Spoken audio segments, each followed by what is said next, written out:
My name is Dorothy Mae Williams, and 3 months after burying my husband of 38 years, I discovered that the person who helped kill him had been sitting at my kitchen table every Sunday for dinner.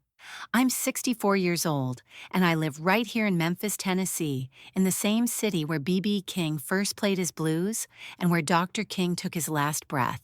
This March morning in 2024, I'm sitting in what used to be James's office, staring at a computer screen that shows me something I wish to God I'd never seen, but I'm getting ahead of myself. Let me start from the beginning because you need to understand that what happened in this room didn't just take my husband's life. It shattered everything I believed about family, trust, and the people we love most. James Edward Williams died on January 15, 2024. It was a Monday morning, Martin Luther King Day, which felt like some kind of cruel irony since James had spent his whole life fighting for economic justice in his own way, helping Black families build wealth through his accounting firm. I found him right here, slumped over this very desk where I'm sitting now. His coffee was still warm, steam rising from his favorite mug, the one our grandbaby painted for him that said "World's Best Pop Pop" in crooked purple letters. The paramedics said it was a massive heart attack. Quick, they told me. He probably didn't suffer. At 65, James had been dealing with high blood pressure for years, working those 18-hour days during tax season, eating more of my fried catfish than his doctor would have liked. It made sense, everyone said. These things happen. Black men in America carry stress in their bodies that kills them young. We buried him at Memorial Park Cemetery, right there off Elvis Presley Boulevard, with half of Memphis turning out to pay their respects. But 3 weeks after the funeral, I noticed something strange. I came into his office to finally start sorting through his papers, and his filing cabinet was open. Not wide open, just a crack, but James was particular about his office. Everything had a place, and everything stayed in its place. The man color-coded his paper clips, for heaven's sake. Then I noticed other things. Documents moved around on his desk.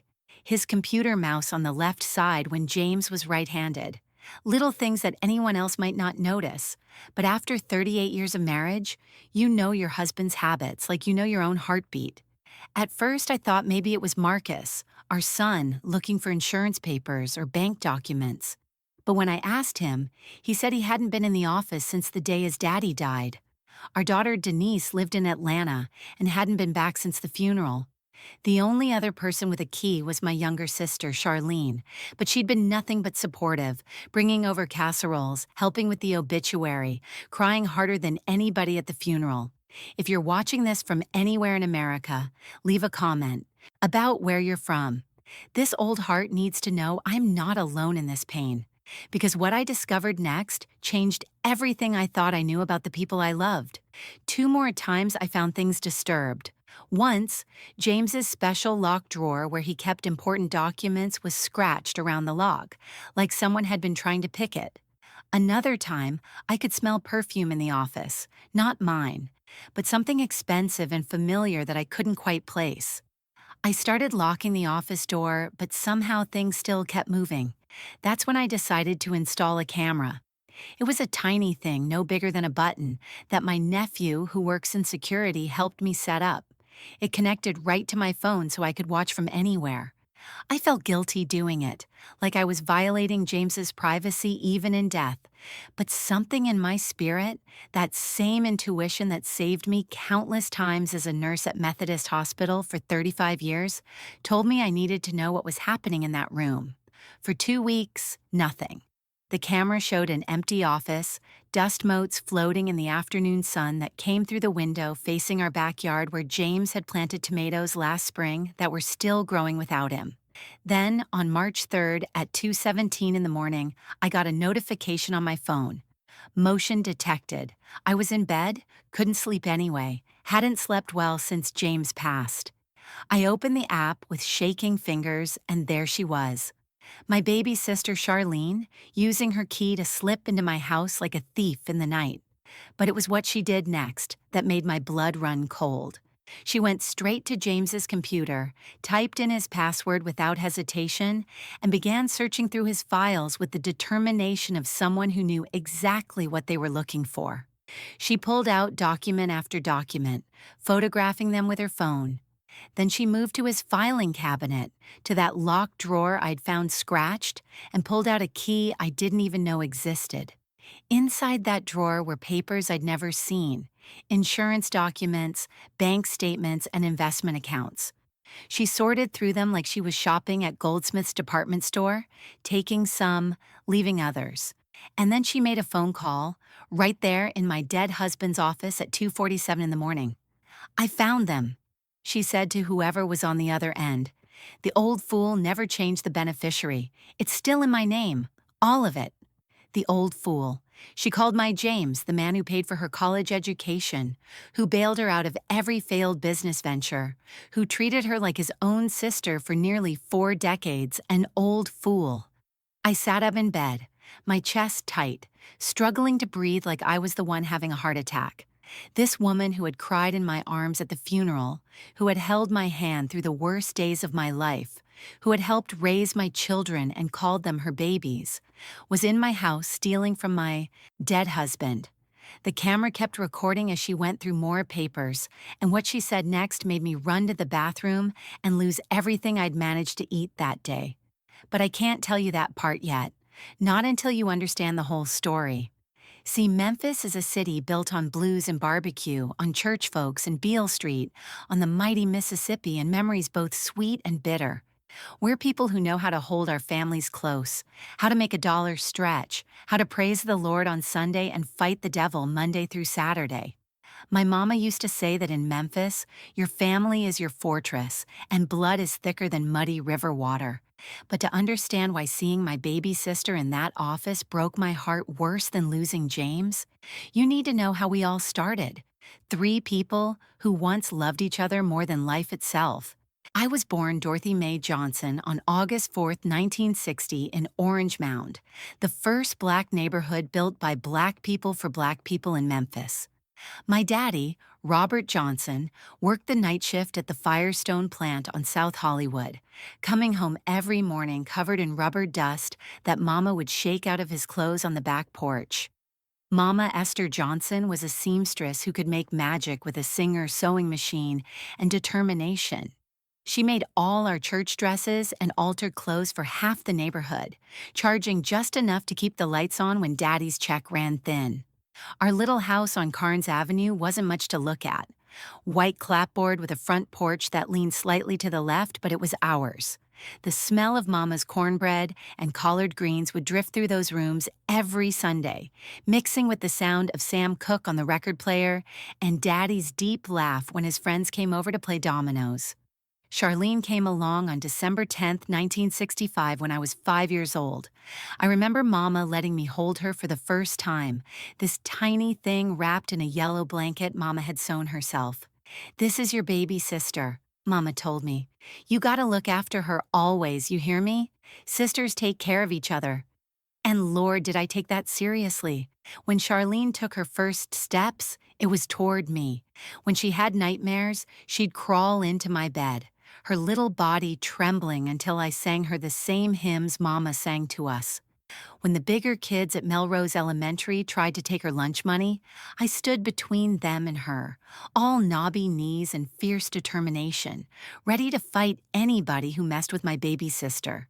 Charlene was everything I wasn't. Where I was serious and studious, she was bubbly and charming. Where I was cautious with money, saving every penny from my after-school job at the corner store, she spent hers on candy and hair ribbons, always sure more would come. She had this way of tilting her head and smiling that made you want to give her the world. Daddy called her his little sunshine, and even when money was tight, he'd somehow find a quarter for her to buy ice cream from the truck that came through our neighborhood, playing that tinkly music.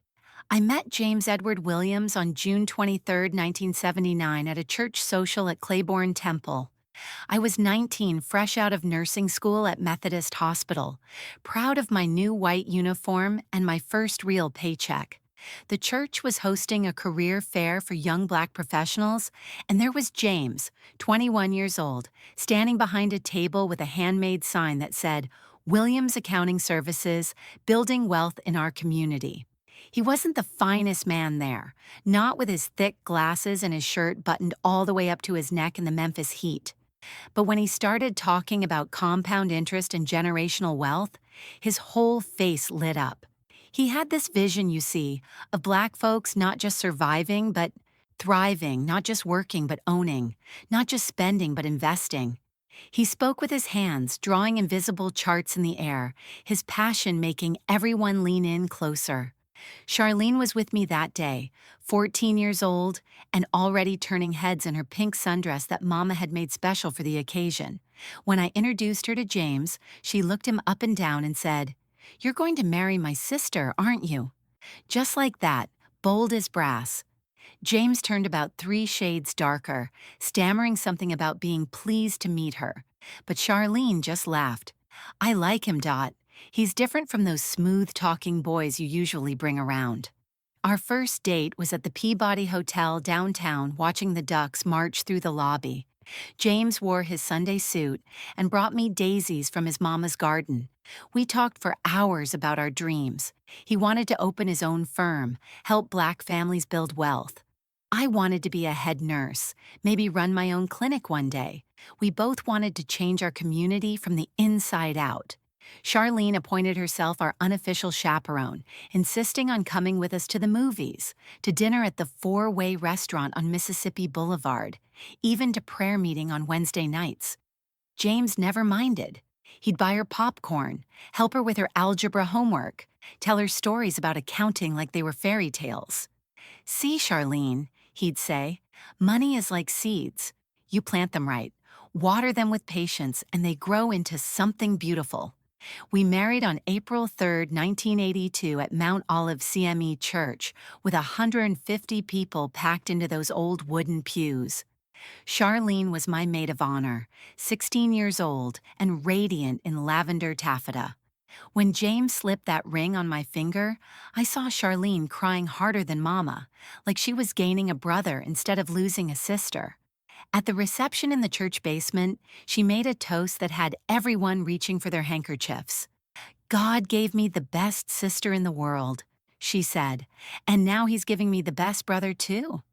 Our first apartment was on South Parkway, 2 bedrooms and a kitchen so small we had to turn sideways to pass each other.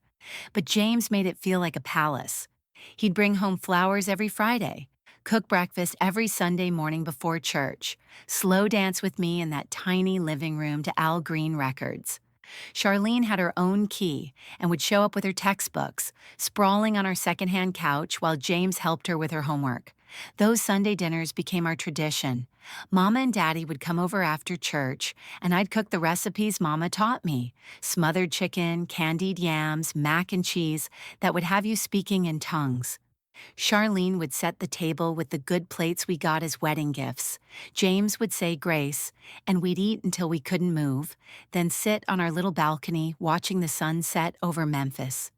In 1984, Marcus was born, and Charlene was right there in the delivery room, holding my hand and crying when she heard his first cry. "He looks just like James," she said, "but he's got your fighting spirit, Dot. I can see it in his eyes." When Denise came along in 1987, Charlene was the first person we called. She'd come over after her classes at Memphis State, where James was helping pay her tuition, and rock the babies while I caught up on sleep. James opened his own accounting firm in 1985, just a small office on Union Avenue, but it was his. I'll never forget the day he hung his sign, Williams and Associates Financial Services, even though he didn't have any associates yet. Charlene brought champagne she couldn't afford, and we toasted on the sidewalk, 3 young Black folks who were going to conquer the world. I was promoted to charge nurse at Methodist Hospital that same year, working the cardiac unit where I learned to read the rhythms of the human heart, never knowing that one day I'd miss the warning signs in the one that mattered most. Between my salary and James's growing client base, we were able to save enough for a down payment on a house in Germantown. A real house with a two-car garage and a backyard big enough for the kids to run. By 1990, we had everything. A beautiful home in Germantown, two wonderful children, and Charlene finishing her business degree that James had helped pay for. We were living proof that Black families could thrive despite everything against us, or so I believed.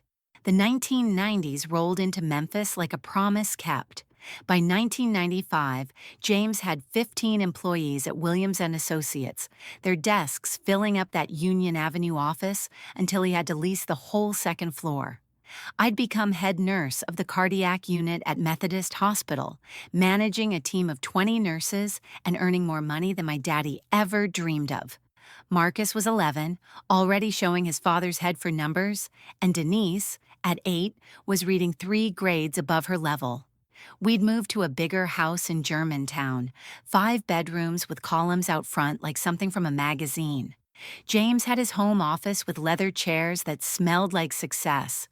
I had my garden room where I grew orchids, delicate things that needed just the right amount of light and water.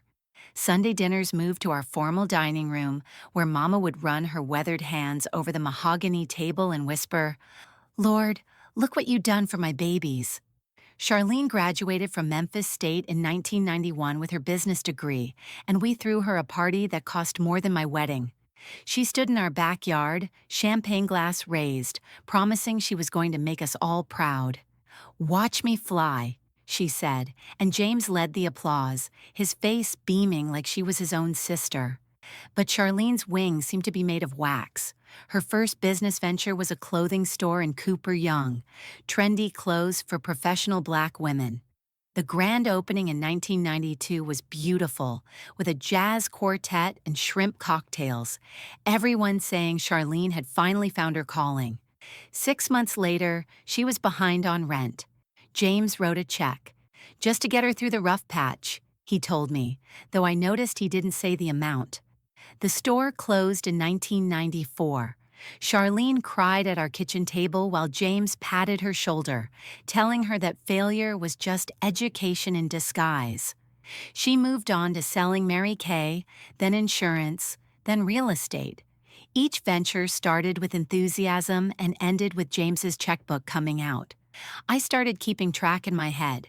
3,000 here, 5,000 there, always rounded numbers, always cash withdrawals I'd notice on our bank statements. In 1998, Charlene met Anthony, a smooth-talking man from Atlanta who said he was in imports and exports. They got married quick, too quick, at the courthouse with just James and me as witnesses. Anthony had ideas about opening a chain of soul food restaurants, and somehow James became an investor. When I asked how much, James waved me off. "It's family, Dorothy. You don't count coins when it comes to family." The marriage lasted 2 years. The restaurants never materialized. Anthony disappeared to Atlanta with whatever money was left, leaving Charlene sobbing in our guest room at 2 in the morning. I held her while she cried, but I noticed James wouldn't meet my eyes when I asked about our savings. Then came the boutique in 2001, Charlene's elegant essence on Poplar Avenue. This time would be different, she promised. She had learned from her mistakes. She had a business plan that James helped her write. She had connections from all her previous ventures. The space was perfect. The timing was right. The market was ready. James co-signed the lease and the business loan. I'll never forget the day it went bankrupt. October 15th, 2001, barely a month after September 11th when the whole country was reeling. Charlene came to the house with papers showing $50,000 in debt. James was in his office for 3 hours on the phone with lawyers and banks. When he came out, his face was gray, but he kissed Charlene's forehead and said, "Don't worry, baby girl, we'll handle it." That night was our first real fight about Charlene. $50,000, James? I said, trying to keep my voice down so the kids wouldn't hear. "That's Marcus's college fund." "I'll build it back up," he said, not looking at me, sorting through papers like the conversation was already over. "She's not a child anymore. She's 36 years old. She's family, Dorothy, your sister." And what about our family, our children? He finally looked at me then, and something in his eyes had hardened. I take care of everybody. That's what I do. That's who I am. The restaurant venture came in 2005, Charlene's Kitchen, promising authentic Southern cuisine with a modern twist. She had a partner this time, a chef from New Orleans, and a location in Midtown that was supposed to be the next big thing. James reviewed the business plan, made suggestions, and invested. I found out it was $75,000 only when I saw him taking antacids every night and rubbing his chest. "It's just heartburn," he said when I pressed my palm against his chest, feeling his heart racing like a trapped bird. "The doctor says I need to manage my stress better." The restaurant lasted 8 months. The chef ran off with the receipts and Charlene's best waitress. James handled it all: the lease termination, the vendor payments, the staff severance. He was at the office until midnight every night that month, and that's when the high blood pressure medication started appearing in our medicine cabinet. The 2008 recession hit James's firm like a sledgehammer. 5 major clients went bankrupt. He had to let go of half his staff, people he'd mentored for years. He'd sit in his home office with his head in his hands, calculating and recalculating, trying to keep everyone afloat. That's when Charlene lost her apartment. Couldn't make rent after her latest job at a marketing firm ended with restructuring. She moved into our guest house, supposedly temporarily. James converted the pool house into a little apartment for her, with a kitchenette and everything. "Just until she gets back on her feet," he said, though we both knew her feet hadn't found solid ground in years. I started noticing things then. Receipts for expensive dinners when James said he was working late. Cash withdrawals of exactly $500 every other week, like clockwork. When I asked, he'd say it was for client entertainment or office supplies, but his eyes would shift away from mine. One night, I found him shredding documents in his office at 3 a.m. "What are you doing?" I asked from the doorway. "Just clearing out old files," he said, but his hands were shaking. By 2010, the firm had recovered somewhat, but James was different. He worked 18-hour days, even on weekends. He'd fall asleep at his desk, wake up with keyboard marks on his face. His doctor increased his blood pressure medication twice. At Sunday dinners, he'd stare off into space while Charlene chatted about her latest business idea, his fingers drumming against the table in a rhythm I recognized from the cardiac unit, the irregular beat of a heart under too much strain. Between 2010 and 2015, there were more ventures: a food truck, an online boutique, a consulting firm that consulted on nothing in particular. Each one ended the same way, with Charlene at our kitchen table, tears streaming, and James reaching for his checkbook while his left hand pressed against his chest. Marcus graduated from Morehouse in 2006 and Denise from Spelman in 2009, both debt-free because James insisted on paying cash. "I want them to start clean," he said, though I wondered how clean our own slate was anymore. They both noticed their Aunt Charlene still living in the guest house, still coming to Sunday dinner with big dreams and empty pockets. When James had his first heart episode in 2018, Charlene was right there holding his hand in the hospital. She cried harder than me, saying, "I can't lose him, Dot. I just can't." I thought it was love. Lord help me, I didn't know it was guilt. January 15th, 2024 started like any other Monday. Martin Luther King Day. James was up at 5:30, like always, humming Precious Lord while he shaved. I made his coffee, 2 sugars, splash of cream in that purple mug our grandbaby had painted. He kissed my forehead before heading to his office, said he had some year-end files to review before the tax season rush started. At 7:45, I heard a crash. Not loud, just the sound of something heavy hitting the floor. I called out, "James, baby, you all right?" No answer. I found him slumped forward on his desk, his face turned sideways, eyes still open but seeing nothing. The coffee mug had rolled across the floor, leaving a brown trail on the cream carpet like a road map to nowhere. The paramedics worked on him for 27 minutes. I counted every second, standing in the doorway, still wearing my house shoes with the pink roses, watching them pump his chest, inject medications, shake their heads. Massive coronary event, they said. He was gone before he hit the desk. The funeral was on January 20th at Mount Olive CME, the same church where we'd married 42 years earlier. Over 500 people came. James had touched so many lives, prepared so many taxes, helped so many families buy their first homes. But nobody cried harder than Charlene. She collapsed at the casket, wailing so loud Reverend Patterson had to stop the eulogy. She grabbed James's hand in the casket, begging him to wake up, to come back, saying she couldn't live without him. "That's my brother," she kept screaming. "That's my brother laying there." Marcus and Denise had to practically carry her out to get some air. People whispered about how close they'd been, how James had been like a real brother to her. I sat there in my black dress, the one James had bought me for our 40th anniversary, feeling numb while my sister performed her grief like she was on stage at the Orpheum Theater. 2 weeks after the funeral, I started noticing things. James's office door would be cracked open when I knew I'd closed it. His computer chair was turned facing the window, when James always kept it facing the door, said he liked to see who was coming. Papers on his desk weren't in the same order. Someone had been in there. The first time I found the filing cabinet unlocked, I thought maybe I'd forgotten to lock it after getting insurance papers. The second time, when James's special drawer showed scratches around the lock, I knew someone was searching for something. But what? And who had a key besides me? Charlene had been staying in the main house since James died, sleeping in the guest room, saying she couldn't bear to be alone in the pool house with all the memories. She made breakfast every morning, cleaned dishes I hadn't dirtied, always busy, always helpful, always there, but I'd catch her staring at James's office door when she thought I wasn't looking. On February 15th, exactly 1 month after James died, I had my nephew Andre install a camera in the office. He worked security at FedEx and knew about these things. The camera was tiny, hidden in the smoke detector, completely invisible unless you knew where to look. It connected to an app on my phone, would alert me to any movement.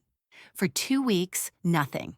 Empty office, dust motes dancing in afternoon light, James's reading glasses still sitting on his desk where he'd left them that last morning. I started thinking I was paranoid, that grief was making me imagine things. Then came March 3rd, 2:17 a.m. My phone buzzed with the motion alert. I opened the app, and there was Charlene slipping into the office wearing James's old Memphis State t-shirt, the one he wore when he did yard work. She moved like she knew exactly where she was going, no hesitation, no looking around. She went straight to his computer, typed in his password without even pausing to think. How did she know his password? James was paranoid about computer security, changed his passwords every month, used complicated combinations of numbers and letters. But Charlene's fingers flew across the keyboard like she'd done this 100 times. She pulled up file after file, photographing them with her phone. Bank statements, investment accounts, insurance policies. Then she went to the filing cabinet, produced a key from her pocket, a key I didn't even know existed, and opened James's locked drawer. She pulled out documents, sorting through them on the desk, and that's when she made the phone call. The camera captured every word in that quiet room. "I found them," she said. "The old fool died before changing it back." The old fool. My James. The man who'd loved her like a sister for 4 decades. "No, she doesn't know anything," Charlene continued. "Dorothy's too torn up to think straight. Besides, she trusts me. I'm her baby sister, remember?" She laughed then, a sound I'd never heard from her before, cold and sharp like breaking glass. "The life insurance alone is $2 million. He never changed the beneficiary after I helped him set it up back in '95. Told him it was for tax purposes, having a secondary beneficiary who wasn't his spouse. The fool believed anything I told him about finances." My legs gave out.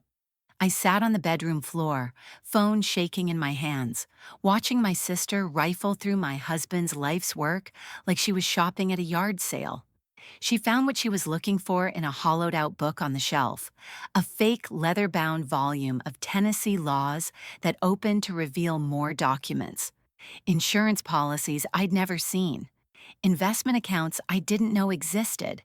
And there, clear as day on the camera, beneficiary forms with Charlene's name on policies worth $2 million. Listen, she said to whoever was on the phone. I've got copies of everything now. 30 years of documentation showing he gave me over $800,000. All gifts, all legal, all proving he wanted to take care of me. Dorothy can't contest anything without looking like she's going against James's wishes. $800,000. The number hit me like a physical blow. That was our retirement, our children's inheritance, our life's work. Dorothy never needs to know. Charlene said, organizing the papers back exactly as they were. She got the house and his retirement. This is what I'm owed for all those years of playing grateful little sister, for sitting through those endless Sunday dinners, for pretending his boring stories were interesting. I crawled to the bathroom and vomited until there was nothing left but bile and heartbreak. When I could finally stand, I called Marcus. It was 3 a.m., but he answered on the second ring, like he'd been waiting for bad news his whole life. Mama, what's wrong? Come home, I managed to say. Come home right now. Mama, you're scaring me. What happened? It's about your daddy and your Aunt Charlene. Just come home. I went back to watching the footage, and Charlene was still there, still on the phone, organizing everything perfectly so no one would know she'd been there. She was about to leave when she stopped, looked around the office, and said something that made my blood turn to ice water. But the camera kept recording, and what Charlene did next, what she said about James's final day, made me realize this wasn't just about money. This was about murder. Charlene stood in James's office on that camera footage, her hand on the doorknob, ready to leave at 3:47 a.m. Then she turned back, pulled out her phone again, and made another call. One more thing, she said to whoever was listening. Make sure you destroy those supplement bottles I gave you, the ones from December and January. I don't want any trail leading back to us. Supplements. My mind raced back to the last months of James's life. Charlene had become obsessed with his health after that 2018 heart episode, bringing him smoothies every morning, special vitamins she ordered online, saying she'd researched the best combinations for heart health.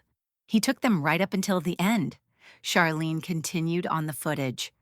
Every single morning in that nasty green smoothie. The old fool even thanked me for taking such good care of him. You're an angel, Charlene, he'd say. If only he knew. She laughed again, that same broken glass sound, and left the office, carefully locking the door behind her with that key I never knew she had. I sat on my bathroom floor until dawn, replaying that footage over and over. When Marcus arrived at 9 a.m. driving straight through from Atlanta, I showed him everything. My son, my baby boy who was now a corporate lawyer, watched his aunt betray his father's memory with the same stone face he'd inherited from James. Mama, he said when it was over, we need to search Dad's office now. We found them in the bottom drawer of James's desk, behind tax returns from 2010. 7 bottles of supplements, all with handwritten labels in Charlene's neat script. Heart health blend. Blood pressure support. Circulation booster. Marcus photographed each one, then looked up the ingredients on his phone. Mama, this one here, it's got concentrated potassium. Triple the normal dose. So? Dad was on lisinopril for his blood pressure. You can't take high-dose potassium with AC inhibitors. It can cause hyperkalemia, irregular heartbeat, cardiac arrest. I knew this. God help me. As a cardiac nurse, I knew this. But I'd never seen James taking supplements, never thought to ask. He took his medications in his office each morning with that first cup of coffee, part of his private routine. And this one, Marcus continued, his voice getting tighter, has Mahuang concentrated ephedra. It's been banned by the FDA since 2004. Where did she even get this? We kept searching and found more evidence. Receipts for online supplement orders from overseas websites. A notebook in Charlene's handwriting tracking James's progress, noting increased fatigue, shortness of breath, chest pains. She'd been monitoring him like a science experiment. Then Marcus found something that made us both stop breathing. A printed email from Charlene to someone named Dr. Chen, dated December 15th, 2023, exactly 1 month before James died. The combination is working perfectly. He's showing all the symptoms we discussed. Increase the dosage. After Christmas. By tax season, he'll either be completely incapacitated or gone. Either way, the policies will pay out. Marcus called Denise, who flew in from Atlanta that afternoon. We sat in my kitchen, the same table where Charlene had cried all those times, and decided what to do. My children wanted to call the police immediately. "She killed Daddy," Denise said, tears streaming. "She murdered him for money." But I thought about Mama, dead now for 10 years, and what this would do to her memory. I thought about Charlene's children, my nephew and niece, who didn't deserve to have their mother's evil painted across the Memphis news. I thought about James, who, even knowing what Charlene was doing to him, probably would have forgiven her. "First, we confront her," I said. "She needs to admit what she did. Then we decide." I called Charlene, told her to meet me at Mama's old house on Carnes Avenue. I still owned it, rented it out, but it was empty between tenants. She needed to hear the truth in the place where I'd first promised to protect her. She arrived at 7 p.m. dressed in one of her expensive outfits that James's money had bought, looking concerned. "Dot, what's wrong? Why are we meeting here?" I had my phone in my pocket, recording everything. "I know what you did to James." Her face went through a series of changes, confusion, fear, and finally, a kind of resigned defiance. "I don't know what you're talking about." I pulled out the supplement bottles, set them on Mama's old kitchen table where we'd eaten countless meals as children. "These. You poisoned him with these." She stared at the bottles for a long moment, then sat down hard in one of the creaky wooden chairs. "Poisoned is a strong word. What would you call it?" "Accelerated his natural condition." Her voice was flat, emotionless. "He was going to die anyway. His heart was weak. I just helped it along." "You killed him. You killed my husband, the father of my children, for money." That's when she broke, but not the way I expected. Instead of tears, there was rage. "Your husband. He was my savior first. He promised Daddy on his deathbed that he'd always take care of me. Always. But then you started questioning every check, every loan. You made him feel guilty for helping me.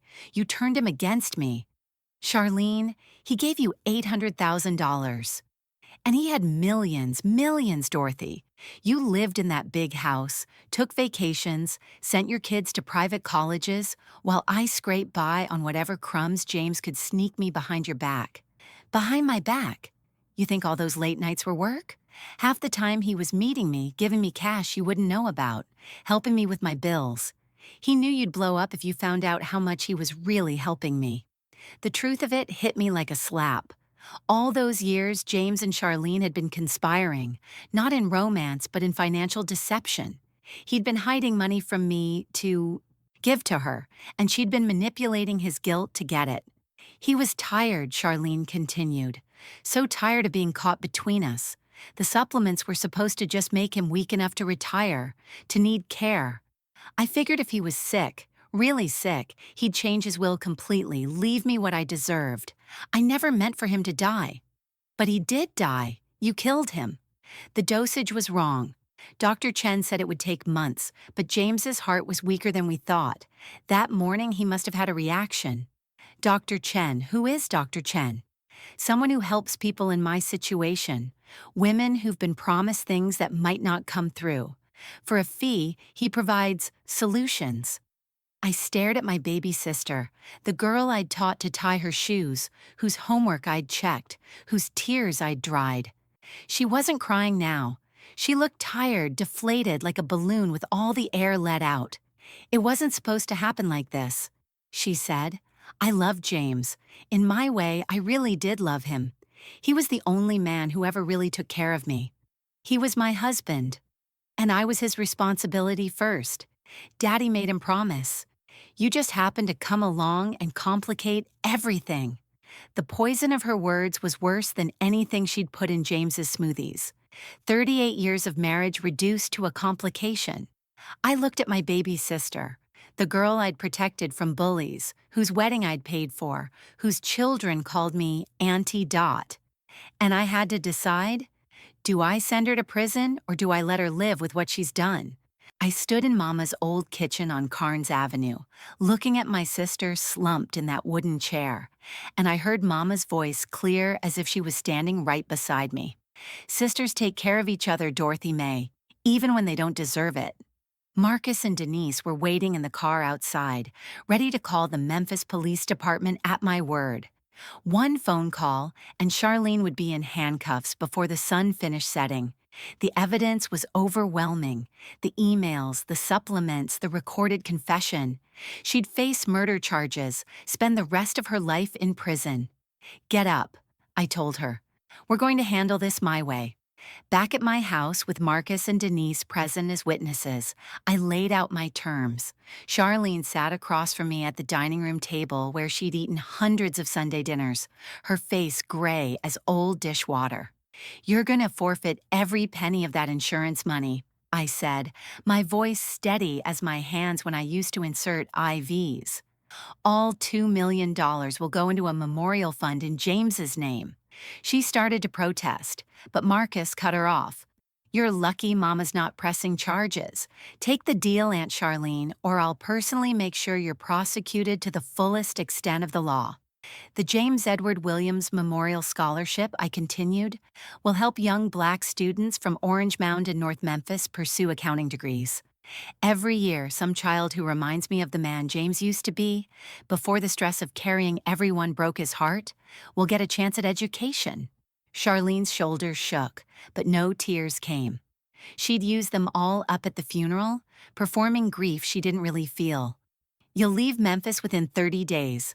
Find somewhere else to start over. Houston, Atlanta, I don't care where, but you won't come back. You won't contact me, my children, or my grandchildren. As far as this family is concerned, you died the same day James did. Dorothy, please, those are my terms. Take them, or Denise drives us all to the police station right now. She signed the papers Marcus had prepared, her hand shaking so bad she could barely hold the pen. When she finally looked up at me, I saw the little girl who used to crawl into my bed during thunderstorms, scared of the lightning. But that little girl had been gone for years. Maybe decades, replaced by someone I never really knew. I did love him, she whispered. And you, I loved you both. Love doesn't poison people's breakfast smoothies, Charlene. She left that night with 2 suitcases and whatever was in her checking account. I heard later from Cousin Ruth that she'd ended up in Houston, working as a receptionist at a medical clinic. Her children, my nephew Jerome and niece Tanya, think she moved for a job opportunity. They don't know their mother killed their Uncle James, and if I have my way, they never will. Children shouldn't pay for their parents' sins. I sold the big house. In Germantown, 3 months later. Too many memories haunted those rooms. James at his desk that final morning, Charlene crying at the kitchen table with fake tears. All those Sunday dinners that were apparently torture for her to endure. I bought a small 2-bedroom cottage in Midtown, close enough to walk to church, with just enough yard for my tomatoes and Mama's rose bush that I transplanted from the old house. The scholarship fund was established in June 2024. The first recipient was a young man named Terrence from Whitehaven, whose daddy worked 2 jobs to keep the lights on. When I handed him that check at the ceremony, I told him about James, the real James, who believed in building wealth in our community one family at a time. I didn't tell him about the woman who killed James for trying to help her too much. Sundays are quiet now. I cook for 1, sometimes 2 if Marcus brings his family up from Atlanta. Denise calls every Sunday evening from her hospital in Atlanta, where she's following in my footsteps as a cardiac nurse. She says she thinks about her daddy every time she reads an EKG, looking for the signs of a heart under too much strain. I visit James's grave every Tuesday, the day Charlene used to bring him those poison smoothies. Mount Olive Cemetery is peaceful in the morning, before the Memphis heat gets too heavy. I bring fresh flowers, usually daisies from my garden, the same kind he brought me on our first date. I protected your name, baby. I tell his headstone. Your legacy is intact. Kids who look like you, who dream like you, will go to college because of you. That matters more than justice. At church, Reverend Patterson preaches about forgiveness, about turning the other cheek, about how vengeance belongs to the Lord. I sit in the same pew Mama used to occupy, fan myself with the funeral home fans just like she did, and wonder if what I chose was forgiveness or just exhaustion. Maybe there's not much difference when you get to be my age. Have you ever had to choose between justice and family? I'd love to hear your thoughts in the comments below. Tell me where you're watching from and what you would have done in my place. This old heart needs to know I'm not alone in choosing mercy over revenge. The truth is, I could have destroyed Charlene. One phone call, and she'd be wearing orange in a Tennessee women's prison, eating bologna sandwiches, and wondering how she went from designer clothes to prison jumpsuits. But what would that accomplish? James would still be dead. My heart would still be broken. And Mama would roll over in her grave knowing I sent her baby to prison. Sometimes the greatest revenge is refusing to let bitterness poison what years you have left. I've seen what poison can do. It killed my husband in his own office, surrounded by the papers representing other people's dreams. I won't let it kill me too. James worked himself to death trying to help everyone, trying to be the success story our community needed, trying to save my sister from herself. I won't dishonor that by destroying what family remains, even if that family is just the memory of what we used to be. I volunteer at the hospital now, holding babies in the NICU whose mamas can't be there. These tiny fighters, some no bigger than my hand, remind me that life keeps pushing forward even when your world stops. I rock them and hum the same hymns Mama sang to us, to Charlene and me when we were small and still loved each other right. My grandbaby Marcus Jr. just turned 5. He has James's eyes and that same determined set to his jaw. When he visits, he plays in James's old office, which I've turned into a playroom. He doesn't know that's where his pop-pop died, where his great-aunt searched for money while his grandfather's body was barely cold in the ground. He just knows it's where the good toys are, where Grandma Dot keeps the cookies, where the afternoon sun makes rainbows through the crystal paperweight James used to fidget with while thinking. Like this video if you understand that sometimes love means letting go of justice.